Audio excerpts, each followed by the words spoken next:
Je m'appelle Étienne. J'ai 28 ans, et j'ai travaillé assez dur pour en arriver là où je suis.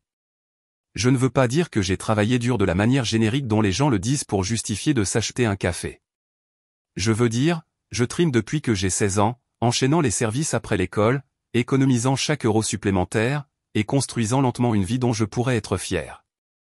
Je ne dois pas un sou à personne, et je n'accepte non plus l'aumône de personne, ce qui est important car ma famille adore agir comme si j'étais encore une sorte d'enfant gâté vivant sous leur toit, même si je suis indépendant depuis des années. Pendant un temps, j'ai pensé que la distance aidait. Moins de dîners de famille, moins de sourires hypocrites, moins de disputes sur le fait que, Étienne pense toujours qu'il est meilleur que nous maintenant. Je me suis dit que si je gardais la tête basse et me concentrais sur ma propre vie, je pourrais simplement profiter des rares moments où nous nous retrouvions tous. Mais bien sûr, c'était prendre mes désirs pour des réalités. L'histoire commence vraiment il y a environ 3 mois. Ma fille, Léa, vient d'avoir 13 ans. Elle est intelligente, timide, et adore le dessin et l'art numérique. C'est tout son univers en ce moment. J'avais économisé discrètement pendant des mois pour lui acheter un bon ordinateur portable pour son anniversaire. Pas juste un modèle bon marché, non, mais une vraie machine à 1900 € qui pourrait gérer les logiciels d'art qu'elle voulait utiliser. Elle n'avait aucune idée que je lui achetais ça. Je l'imaginais l'ouvrir, sourire ce grand sourire qui est le sien et passer toute la nuit à dessiner comme je passais mes nuits à jouer aux jeux vidéo quand j'étais enfant. Le problème, c'est que son anniversaire tombait juste au moment de Pâques cette année, ce qui signifiait la grande réunion de famille chaotique et excessive chez mes parents. Vous savez le genre chasse aux œufs dans le jardin pour les enfants, bière pour les adultes, beaucoup trop de nourriture, et beaucoup trop d'opinions qui fusent de partout. J'ai envisagé de tout laisser tomber et de simplement passer un week-end tranquille avec Léa, mais elle voulait voir ses cousins. Alors, je me suis dit qu'on allait tenir le coup quelques heures et partir avant que les histoires ne commencent. Sauf que les histoires n'ont pas attendu qu'on parte, cette fois. Nous sommes arrivés en avance car j'avais promis d'aider maman à installer les tables dehors. Léa est restée dans le salon avec son carnet de croquis pendant que je sortais les chaises pliantes du garage. Tout allait bien, c'était même normal, jusqu'à ce que ma sœur Amandine arrive avec ses 3 enfants. Bon, je vais rester poli, les enfants d'Amandine sont intenses. Ils n'ont pas beaucoup de règles à la maison, et Amandine a l'habitude de prendre à la légère tout ce qu'ils font en disant « Oh, ce ne sont que des enfants ». En moins de 10 minutes, ils avaient sorti le carnet de croquis de Léa de son sac à dos et gribouillaient sur ses dessins avec des marqueurs. Léa est arrivée en courant dehors, retenant ses larmes, et j'ai senti ma tension artérielle monter en flèche. J'ai repris le carnet, dit aux enfants d'arrêter, et je m'attendais à ce qu'Amandine intervienne. Au lieu de ça, elle a juste haussé les épaules et dit « Détends-toi, Étienne. Ce n'est que du papier. Elle peut en dessiner d'autres. » J'ai voulu dire quelque chose sur le champ, mais j'ai ravalé mes mots. Grande journée en famille. Pas la peine de déclencher une guerre. Le reste de l'après-midi, la tension est montée doucement. Les enfants n'arrêtaient pas de dépasser les limites, ils couraient partout, renversaient des choses, criaient, se jetaient des bonbons. À un moment, Léa a essayé de brancher son chargeur de téléphone, et l'un d'eux l'a arraché du mur juste pour voir si elle allait se fâcher. À chaque fois, Amandine se contentait de rire. Ils s'amusent. Quand l'heure du dîner est enfin arrivée, j'ai eu l'impression de pouvoir respirer à nouveau. Nous nous sommes tous rassemblés autour des longues tables à l'extérieur, la nourriture fumante au milieu. J'avais emballé l'ordinateur portable de Léa dans un grand sac cadeau et l'avais posé sur sa chaise pour qu'elle le trouve en s'asseyant. Elle l'a ouvert avec précaution, d'abord confuse, puis son visage s'est illuminé. « Papa, c'est incroyable », a-t-elle dit, en me serrant si fort dans ses bras que j'ai cru qu'elle n'allait jamais me lâcher. J'attendais ce moment depuis des mois. Mais avant même que je puisse prendre une photo, un des enfants d'Amandine a arraché l'ordinateur portable de ses mains. C'est arrivé si vite que je n'ai presque pas réalisé. Il a couru vers le brasero, celui que nous avions allumé plus tôt pour les guimauves, en tenant l'ordinateur au-dessus de sa tête pendant que les 2 autres l'encourageaient. « Arrête » ai-je crié, mais il était trop tard. Il l'a jeté dedans comme si c'était un frisbee. Le son qu'il a fait en touchant les flammes était écœurant. Léa a eu un hoquet, puis est devenue silencieuse, le regard vide. J'ai bondi, attrapé le tisonnier, et l'ai repêché, mais le mal était fait. La coque avait déjà commencé à fondre. Et c'est là que je l'ai entendu. Des rires. Amandine riait. Mes parents gloussaient. Mon père a même dit « Eh bien, peut-être que ça lui apprendra à ne pas être gâté. Je suis resté paralysé une seconde. Léa était là, tremblante, les larmes coulant sur son visage. L'ordinateur portable était fichu, et toute ma famille était assise là, agissant comme si c'était une sorte de blague. J'ai posé l'ordinateur fondu sur la table, lentement, avec précaution, et j'ai regardé Amandine droit dans les yeux. Elle a eu un sourire narquois et a dit « Allons, Étienne. Ce n'est qu'un ordinateur. Tu peux en acheter un autre. La prochaine fois, offre-lui peut-être quelque chose dont elle a vraiment besoin au lieu de la gâter. » Je n'ai pas crié. Je n'ai pas argumenté. J'ai juste souri. Et c'est là que toute la table est devenue silencieuse, parce qu'il savait que ce sourire signifiait que quelque chose allait arriver. Je n'ai rien dit tout de suite. Je suis juste resté là avec ce petit demi-sourire qui mettait tout le monde mal à l'aise, puis je me suis rassis à côté de Léa. J'ai passé mon bras autour d'elle et l'ai serré contre moi. Elle n'a pas dit un mot, continuant juste à fixer l'ordinateur portable en ruine sur la table. Ce n'était pas juste un appareil électronique, c'était des heures de dessin qu'elle n'avait pas encore sauvegardées, des projets sur lesquels elle travaillait depuis des semaines. Le dîner a continué comme si de rien n'était. L'odeur de l'agneau rôti et du pain à l'ail flottait dans l'air, mais tout semblait amer. J'ai à peine touché à mon assiette. Léa n'a pas mangé du tout. Les enfants d'Amandine riaient et couraient à nouveau, se poursuivant entre les tables. Mes parents ont commencé à dire que les enfants de nos jours avaient de toute façon besoin de moins de temps d'écran, et que c'était peut-être un signe du ciel. Mon père a même ajouté, quand on était enfant, on n'avait pas besoin de machines sophistiquées. On jouait dehors et on s'en est très bien sorti. J'ai failli lui rappeler que, quand nous étions enfants, nous n'avions pas non plus à nous soucier de suivre les portails de devoirs, les projets de groupe en ligne, ou les portfolios numériques pour les concours d'art. Mais à quoi bon? Il n'était pas intéressé à m'écouter, il était intéressé à faire la morale. Après le dîner, je me suis excusé et j'ai accompagné Léa à la voiture pour qu'elle puisse s'asseoir dans un endroit calme. Elle serrait contre elle le carnet de croquis qui avait été gribouillé plus tôt, le tenant comme une bouée de sauvetage. « Tu veux rentrer à la maison ?» lui ai-je demandé doucement. Elle a hésité, puis a secoué la tête. « Je ne veux pas leur donner cette satisfaction », a-t-elle murmuré. Elle était parfois plus dure que je ne le pensais. Je lui ai embrassé le sommet de la tête et lui ai dit de m'envoyer un message si elle avait besoin de moi, puis je suis retourné à l'intérieur. C'est là que les choses ont empiré. Dans la cuisine, Amandine et ma mère se tenaient près du comptoir, chuchotant et ricanant. Quand je suis entré, elles n'ont pas arrêté, elles ont juste adopté ce ton faussement gentil que les gens utilisent quand ils se font prendre. « Oh, Étienne » a dit ma mère. « Ne fais pas cette tête sérieuse. Tu vas te donner des rides. » C'était juste une farce. Une farce, ai-je répété, en gardant ma voix égale.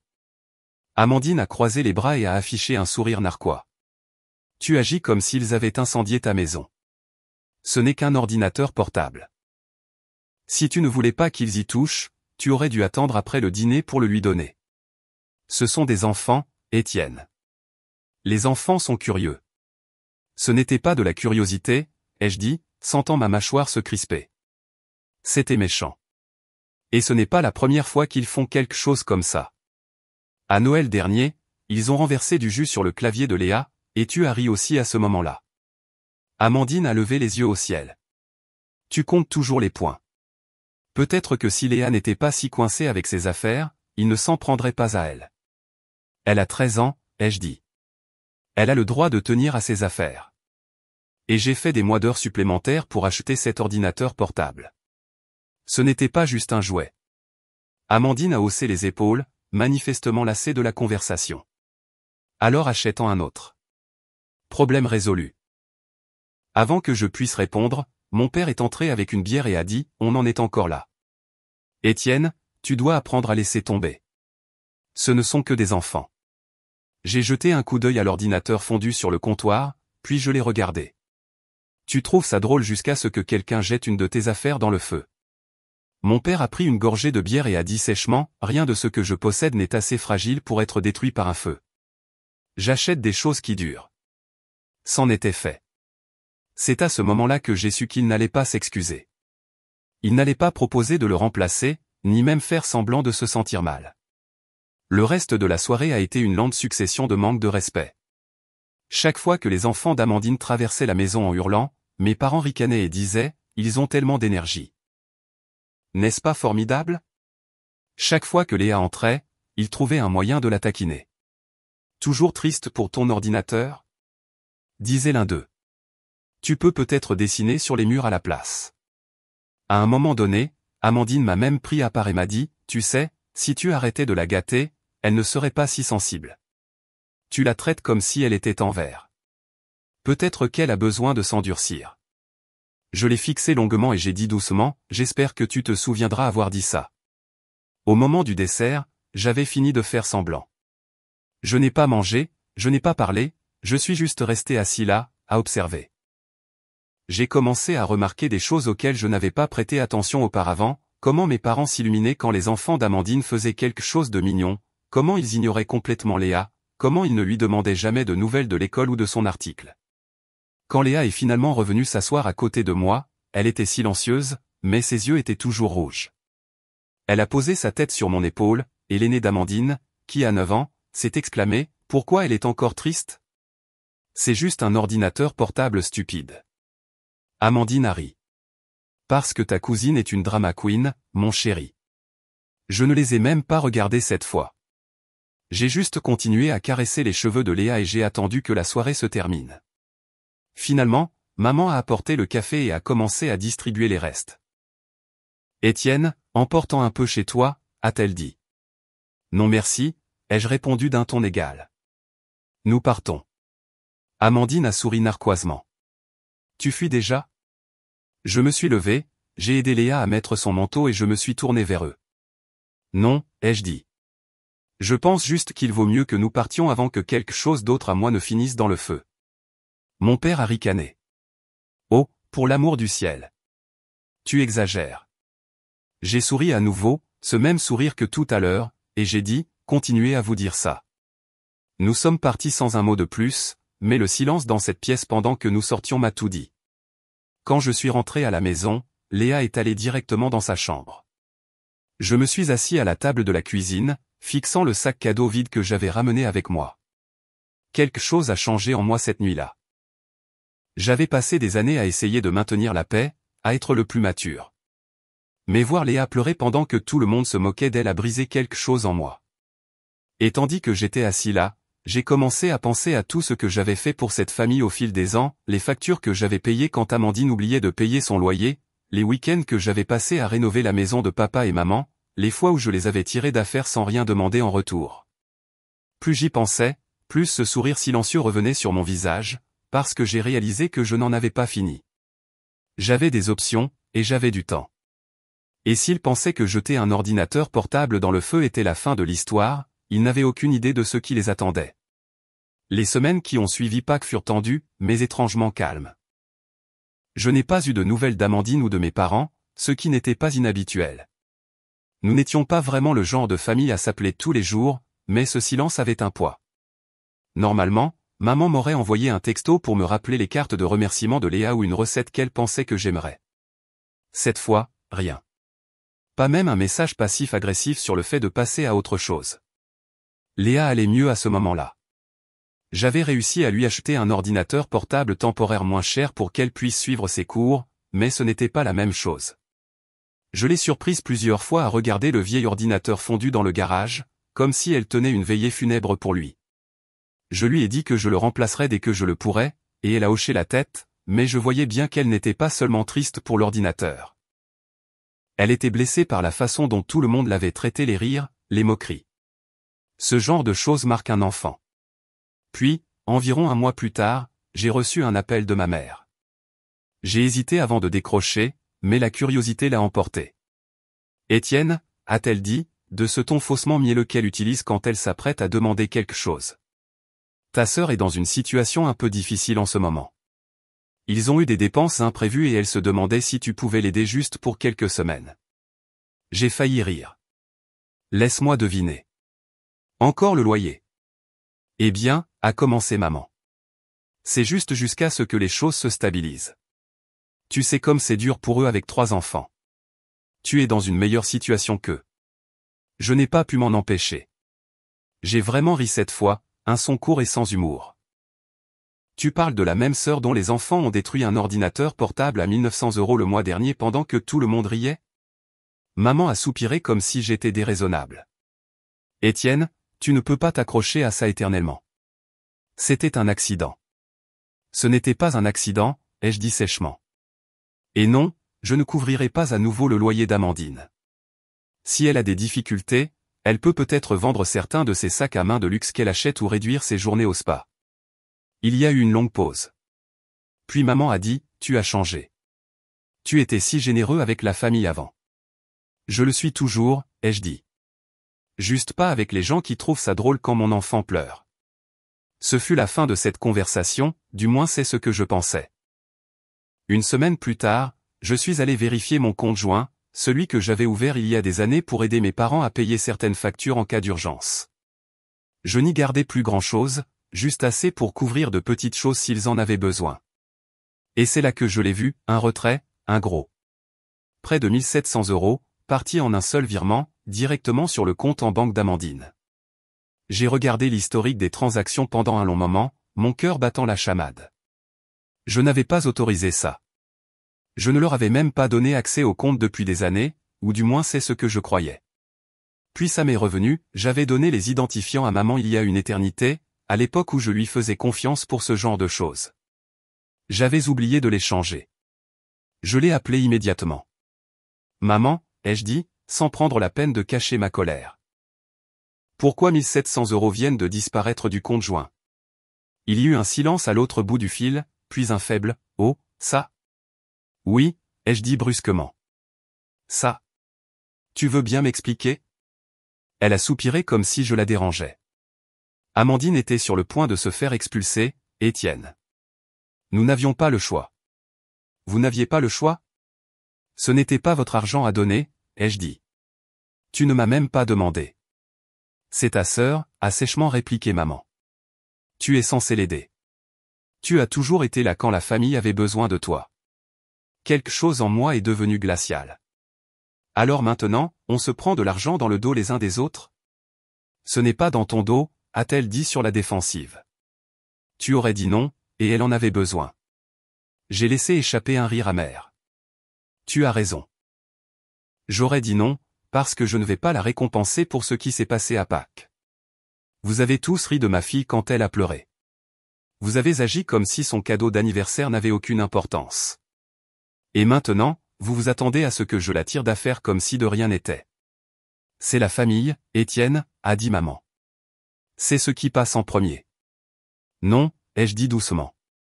Ma fille passe en premier.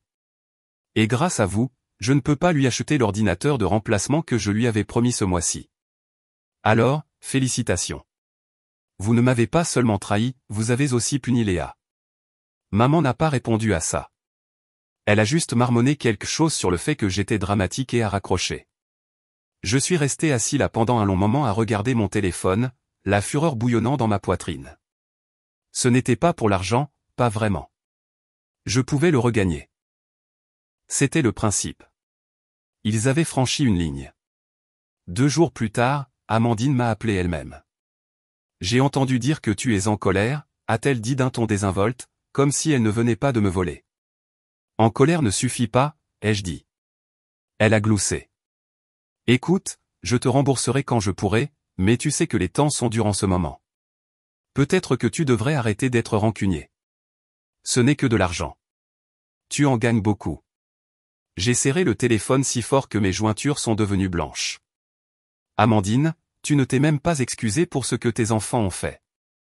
Tu as ri. Tu t'es moqué de Léa. Et maintenant, tu as pris de l'argent que je n'avais pas accepté de te donner. Elle a soupiré comme si j'étais le difficile. Tu ramènes toujours tout à toi. Peut-être que si tu avais été plus présent, mes enfants respecteraient tes affaires. Tu n'es pas vraiment l'oncle de l'année, tu sais. C'était la goutte d'eau qui a fait déborder le vase. Tu as raison, ai-je dit, ma voix calme, trop calme. Je ne suis pas l'oncle de l'année. Et tu vas découvrir ce que ça veut dire. J'ai raccroché avant qu'elle puisse répondre. Je n'ai pas crié. Je n'ai rien jeté. Je suis juste resté assis là dans ma cuisine silencieuse, avec ce même sourire tranquille que j'avais eu le dimanche de Pâques. Parce que maintenant, il ne s'agissait plus seulement d'un ordinateur portable. Il s'agissait de respect. Il s'agissait de leur donner une leçon qu'ils n'oublieraient pas. Et s'ils pensaient que prendre mon argent allait me faire me coucher et être gentil, ils étaient sur le point d'apprendre à quel point ils avaient tort. Après cet appel téléphonique, quelque chose en moi s'est immobilisé. Pas calme, juste immobile, comme l'air juste avant qu'un orage n'éclate. Pendant des jours, j'ai erré dans un état second.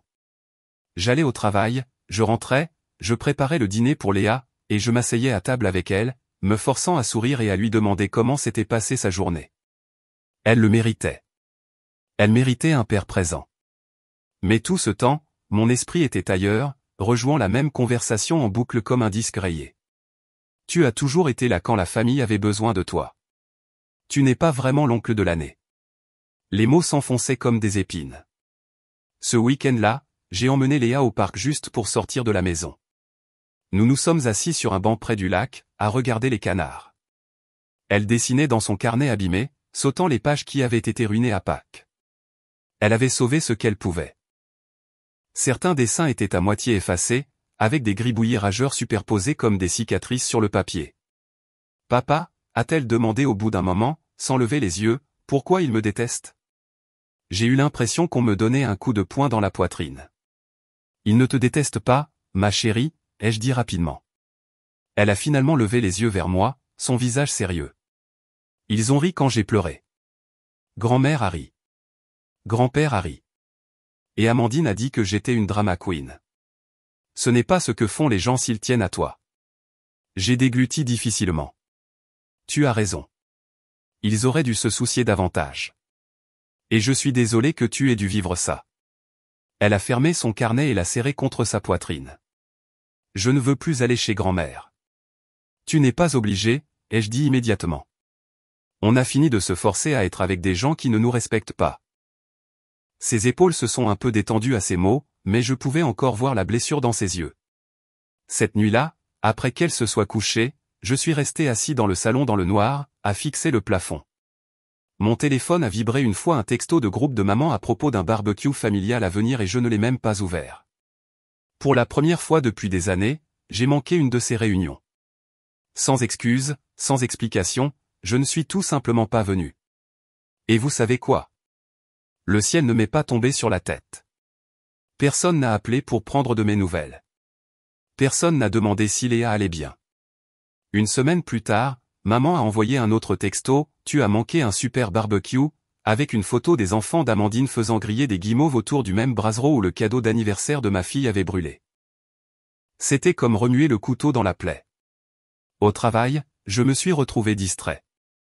J'étais bon dans mon travail fiable, organisé mais mon esprit ne cessait de revenir à la trahison.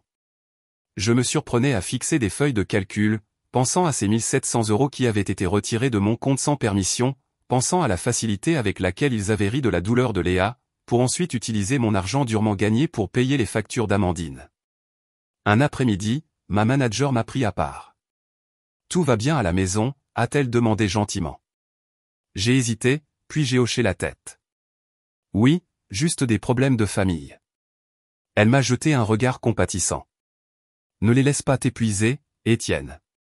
Tu es l'un de nos meilleurs, mais tu dois aussi prendre soin de toi. Ça m'a marqué. Cette nuit-là, après que Léa se soit couchée, j'ai enfin fait ce que j'aurais dû faire il y a des années. Je me suis connecté au compte joint et j'ai transféré chaque centime sur mon compte d'épargne personnel. Puis j'ai fermé complètement le compte, envoyé les emails de confirmation à la banque, et supprimé les identifiants de mon gestionnaire de mots de passe. Ensuite, j'ai ouvert une feuille de calcul, le même genre que j'utilisais au travail, et j'ai commencé à faire une liste pas seulement de l'argent que j'avais donné à Amandine au fil des ans, mais de chaque service, chaque week-end que j'avais passé à l'aider à déménager, chaque séance de babysitting de dernière minute, chaque prêt qui n'avait jamais été remboursé. Le total m'a choqué, même moi. Ce n'était pas seulement l'argent, c'était le temps, l'énergie, la charge émotionnelle que j'avais donnée sans hésiter. J'avais été leur filet de sécurité pendant des années, et la première fois que j'ai dit non, ils se sont moqués de moi et m'ont volé. Bref, j'ai fermé l'ordinateur portable et je suis resté assis là dans le noir, laissant la colère mijoter. Le lendemain, j'ai commencé à prendre de petites mesures. J'ai appelé ma compagnie d'assurance et retiré Amandine de mes contacts d'urgence. J'ai vérifié l'acte de propriété de ma maison et les informations des bénéficiaires sur mes comptes, m'assurant que tout irait à Léa, et à personne d'autre. C'était froid de faire ces choses. C'était comme couper des morceaux de mon ancienne vie, mais à chaque pas, je me sentais un peu plus léger. Une semaine plus tard, Amandine a posté une photo sur les réseaux sociaux de ses enfants ouvrant de nouvelles tablettes d'Escher, du genre qui coûtait autant que l'ordinateur portable fondu de Léa.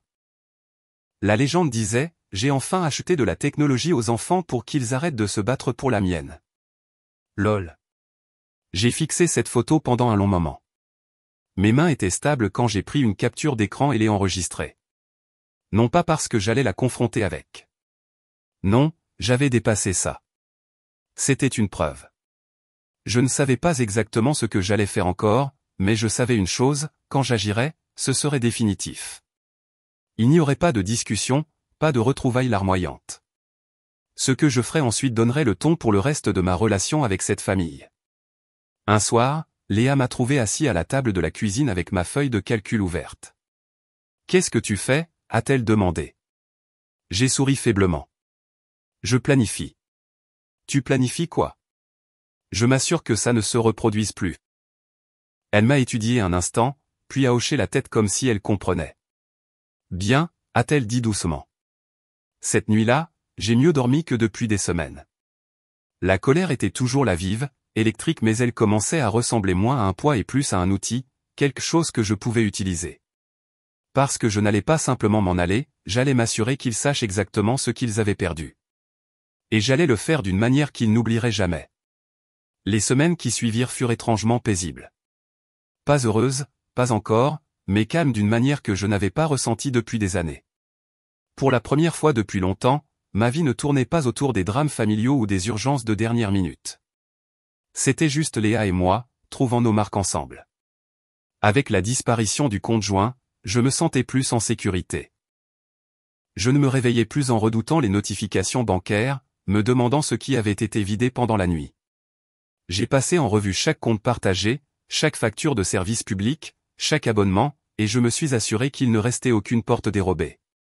C'était fastidieux, mais à la fin du mois, mes finances étaient de nouveau entièrement sous mon contrôle.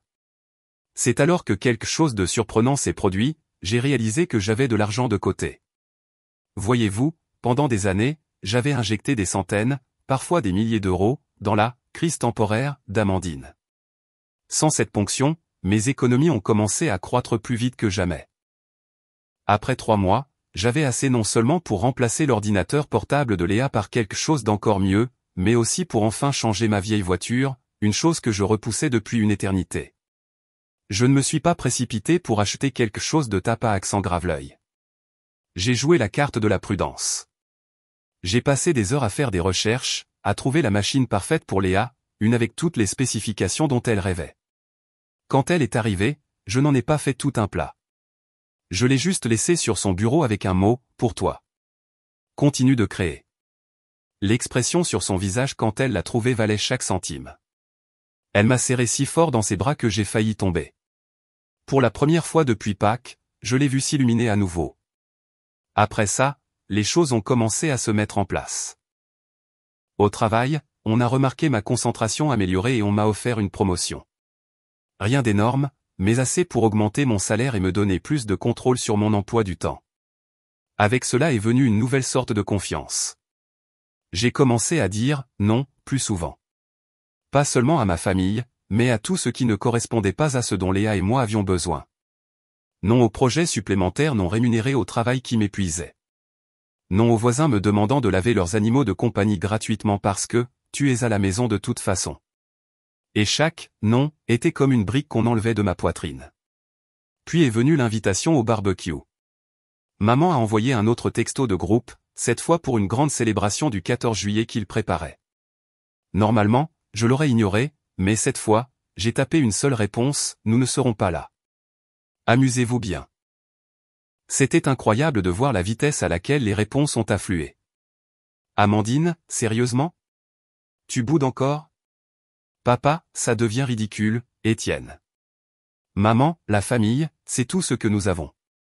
Arrête d'être rancunier. Je n'ai pas répondu. À la place, j'ai passé ce week-end à faire un petit voyage en voiture avec Léa, juste nous deux, les fenêtres baissées, la musique à fond, nous arrêtant dans de petits restaurants de bord de route et dessinant des paysages ensemble. C'était le premier week-end de vacances qui ne se terminait pas par de la fatigue ou de la colère. Ce voyage m'a apporté de la clarté. Voyez-vous, jusqu'alors, je pensais à la vengeance comme à quelque chose de grand et d'explosif, quelque chose de dramatique, de cinématographique, de final. Mais assis là sur un banc de pique-nique avec Léa, en mangeant une glace, j'ai réalisé que je n'avais pas besoin d'un grand geste, du moins pas encore. J'avais juste besoin de continuer à construire notre vie jusqu'à ce qu'elle soit si solide que rien de ce qu'il ferait ne pourrait nous atteindre. Alors, j'ai commencé à y travailler. J'ai pris quelques projets en freelance, versant les revenus supplémentaires sur un compte d'épargne réservé à l'avenir de Léa, université, voyage, tout ce qu'elle voudrait. J'ai rénové ma maison, remplaçant les fenêtres qui laissaient passer les courants d'air et peignant la cuisine de la couleur vive qu'elle demandait. Lentement, ma maison a cessé de ressembler à un simple pied-à-terre pour devenir un foyer. Un soir, Léa et moi étions assis sur le porche à regarder le coucher du soleil. Elle travaillait sur un portrait numérique, la lueur de son nouvel ordinateur portable se reflétant sur son visage. « Tu as l'air plus heureux », dit-elle doucement. « Je le suis », ai-je admis. « Tu te sens plus en sécurité maintenant ?» Elle a hoché la tête. « Oui. J'aime mieux quand c'est juste nous. » Ces mots ont eu plus d'impact qu'elle ne le pensait probablement, mais elle avait raison. C'était mieux quand c'était juste nous. Cette nuit-là, allongé dans mon lit, j'ai réalisé que je ne faisais pas que guérir, je devenais plus fort. Et avec cette force est venue l'opportunité. Un après-midi, tout à fait par hasard, je suis tombé sur un type que je connaissais du lycée, Didier, qui travaillait maintenant pour une entreprise fournisseur sur laquelle l'entreprise de mon père comptait. Nous avons pris un café et avons rattrapé le temps perdu. Et au milieu de la conversation, il a laissé échapper qu'Amandine et mon père avaient eu du mal à maintenir leur compte à jour avec les vendeurs. Honnêtement, a-t-il dit en remuant son café, s'il manque un paiement de plus, nous devrons peut-être les laisser tomber comme clients. Mais bon, ça ne te regarde pas, n'est-ce pas? Il a ri. J'ai souri faiblement. C'est vrai. Ça ne me regarde pas, mais dans un coin de ma tête, les rouages ont commencé à tourner, parce que peut-être que ça me regardait. Peut-être que je n'avais pas besoin de débarquer dans les réunions de famille et de crier sur ce qui s'était passé. Peut-être que je n'avais pas besoin d'exiger des excuses qui ne viendraient jamais. Peut-être que la meilleure vengeance n'était pas bruyante. Peut-être qu'elle était silencieuse, stratégique, méthodique. Peut-être qu'elle consistait à leur faire ressentir ce que j'avais ressenti, l'impuissance. Cette nuit-là, j'ai ressorti ma feuille de calcul. Cette fois, au lieu de simplement cataloguer ce que j'avais perdu, j'ai commencé à ajouter des notes, des contacts que j'avais dans l'industrie, des opportunités dont j'étais au courant et que je n'avais pas partagées avec l'entreprise de papa, des moyens de tirer parti de ce que je savais pour changer complètement la donne. Pour la première fois, je ne ruminais plus ce qui s'était passé, je pensais à l'avenir. Léa a jeté un coup d'œil par-dessus mon épaule. « Sur quoi tu travailles ?» J'ai fermé l'ordinateur portable doucement. Je m'assure juste que nous sommes prêts pour le prochain chapitre. Elle a souri et est retournée dans sa chambre en fredonnant. Et je suis resté assis là dans le calme, sentant ce sourire familier s'étendre de nouveau sur mon visage. Pas amer cette fois, mais vif, concentré. Parce que je n'étais plus au fond du trou. J'étais en pleine ascension. Et quand j'atteindrais le sommet, ils allaient voir tout le chemin que j'avais parcouru. Au cours des mois suivants, les choses ont commencé à changer d'une manière qui semblait presque trop parfaitement synchronisée, comme si l'univers me poussait vers quelque chose de plus grand.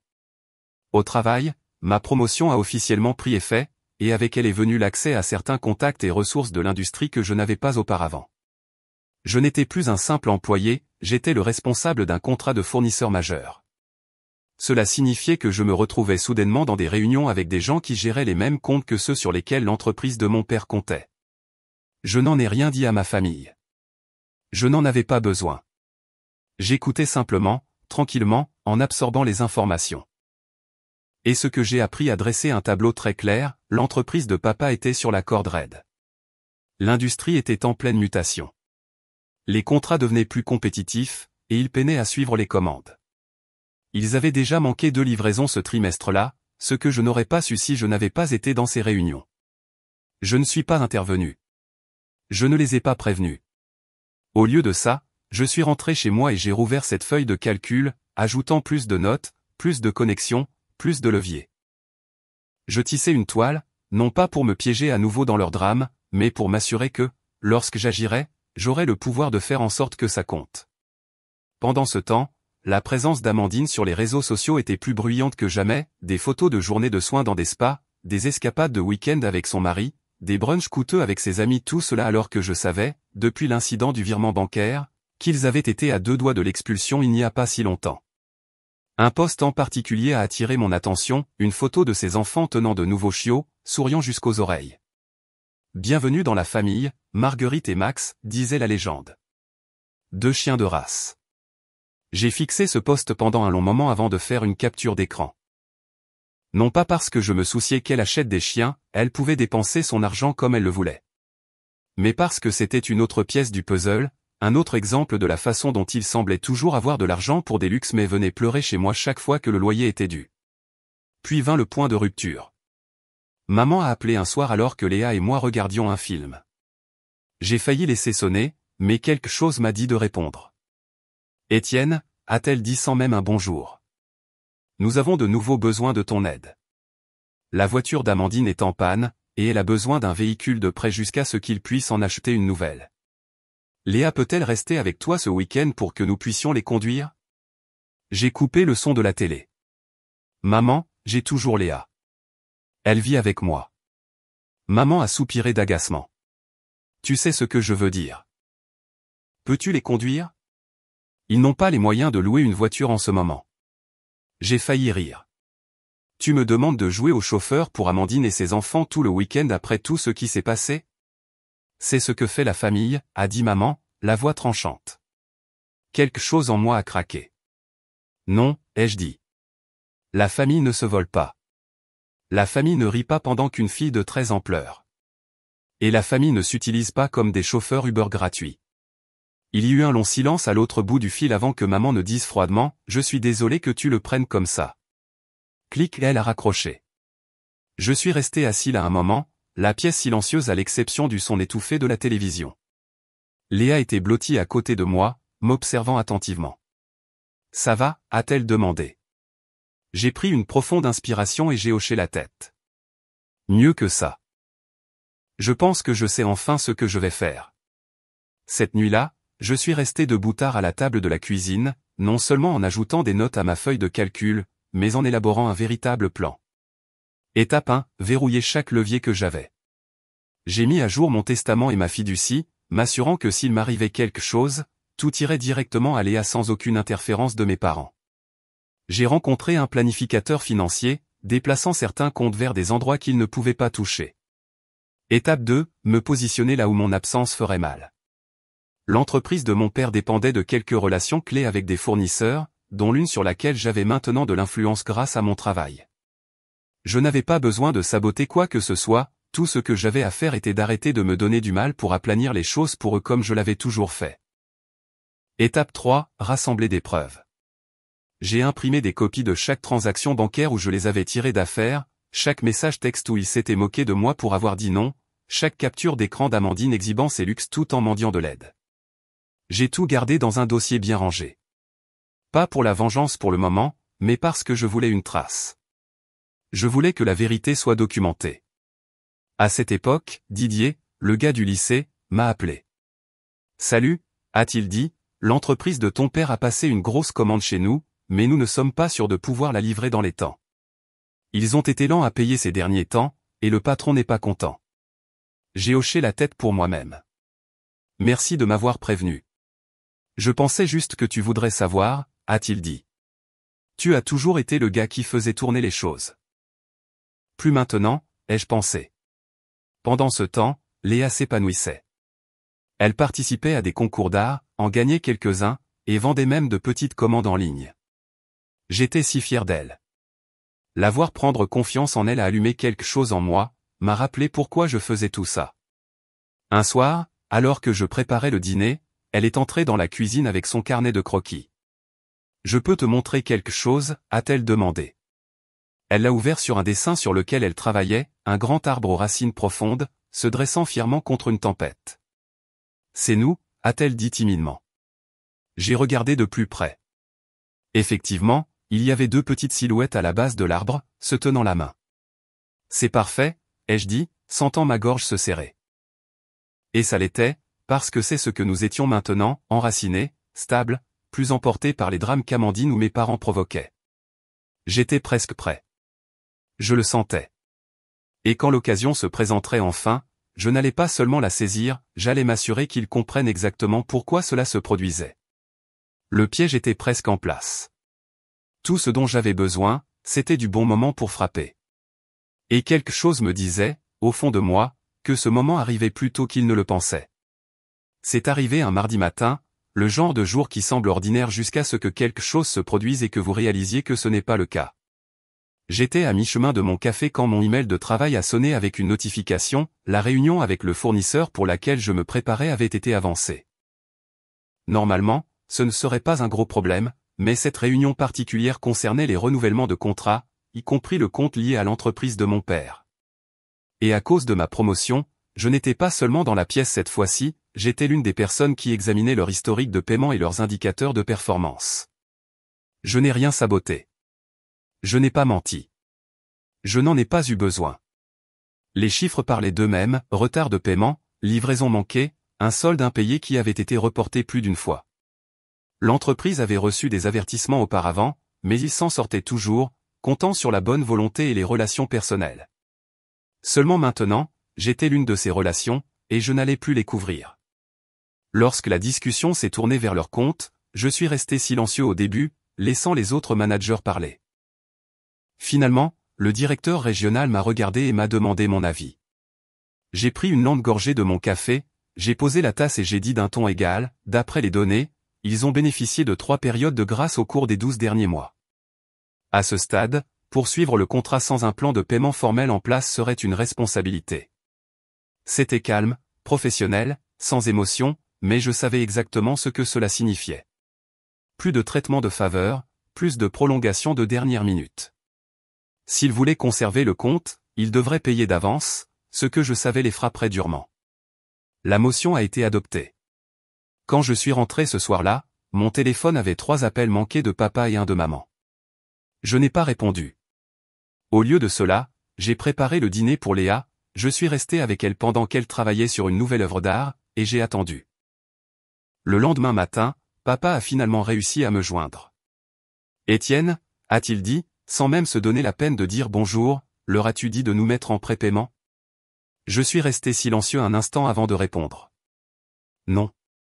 Je leur ai dit de vous traiter comme n'importe quel autre client. » Grosse différence. « Tu sais que nous n'avons pas la trésorerie pour ça » a-t-il répliqué sèchement. « Nous allons faire faillite. » Je me suis penché en arrière dans ma chaise, regardant par la fenêtre. Peut-être aurais-tu dû y penser avant de rire pendant que mon enfant pleurait et de te servir ensuite sur mon compte en banque. Il y eut un silence à l'autre bout du fil. Tu punis toute la famille pour une seule erreur, a-t-il finalement dit. J'ai souri faiblement. Non, papa. J'en ai juste marre de réparer tes dégâts. Clic, j'ai raccroché avant qu'il puisse répondre. C'était la première étape.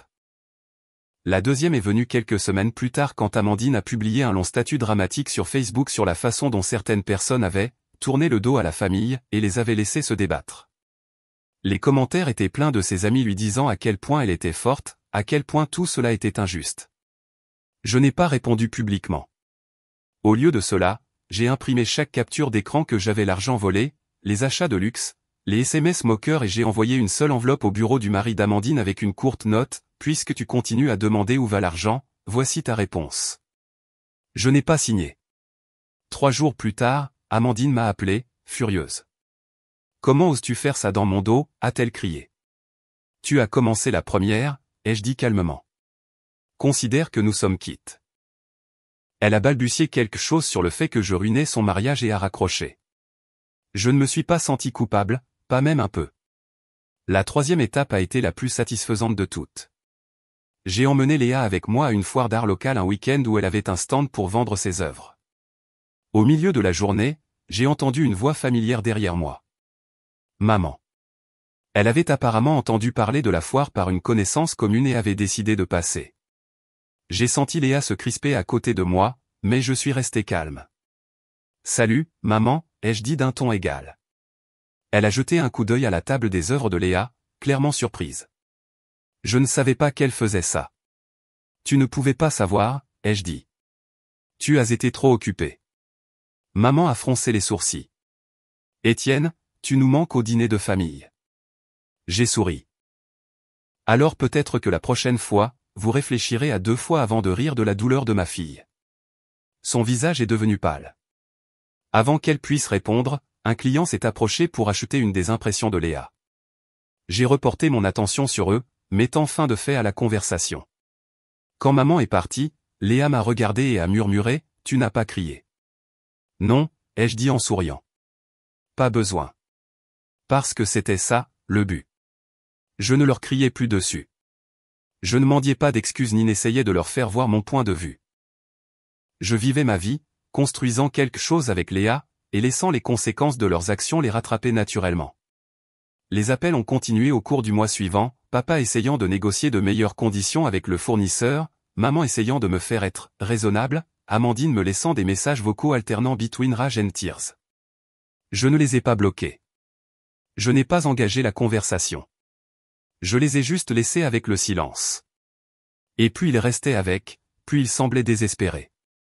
Un soir, Léa et moi dînions quand j'ai reçu un texto de papa. Nous vendons la maison.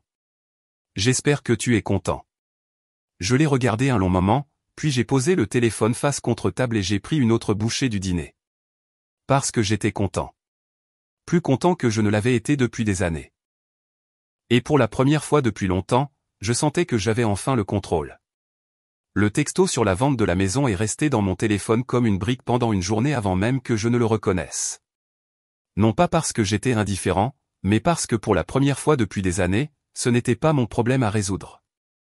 Ce n'était pas mon travail de réparer ce qu'ils avaient cassé. 2 semaines plus tard, j'ai appris par Didier que la vente s'était faite rapidement. Trop rapidement.